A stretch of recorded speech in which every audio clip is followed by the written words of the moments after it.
কটিয়াদী উপজেলার ৪ নং চাঁদপুর ইউনিয়ন এলাকায় মাদক বেচাকেনায় অপরিচিত মানুষের আনাগোনা বেড়েই চলেছে। একই সঙ্গে বেড়েছে স্টেজিং, চুরি ও ডাকাতি। এসব মাদক বিক্রয় ও সেবনকারীদের দ্রুত আইনের আওতায় এনে কটিয়াদী উপজেলাকে মাদক আমি আসার পর থেকে এই তদন্ত কেন্দ্রের অধীনে দুটো ইউনিয়ন আছে। এই ইউনিয়নে একাধিক জায়গায় আমি ঘুরেছি।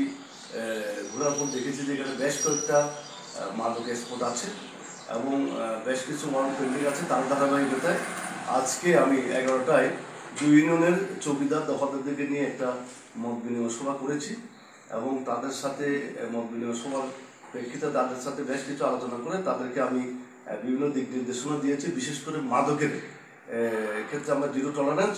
তাদেরকে বলেছি যে যেখানে মাদক স্পট আছে তথ্য পাওয়া মতো আমাদের সংবাদ দেওয়ার জন্য।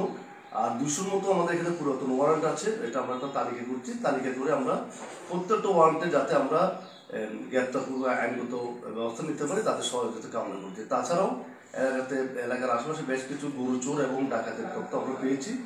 আমি তাদের সার্বিক সহযোগিতা কামনা করছি। আমি চাই এলাকাতে যাতে একটা মাদক মুক্ত, সন্ত্রাস মুক্ত, ডাকাত মুক্ত এবং ওয়ার্ল্ড মুক্ত একটা এলাকা হয় এবং সর্বোপরি সবাই মিলে আমরা ভালোভাবে থাকতে পারি, সে যাতে আমরা কাজ করতে পারি। আমি তাদেরকে সেই সহযোগিতা তাদের থেকে কামনা করেছি।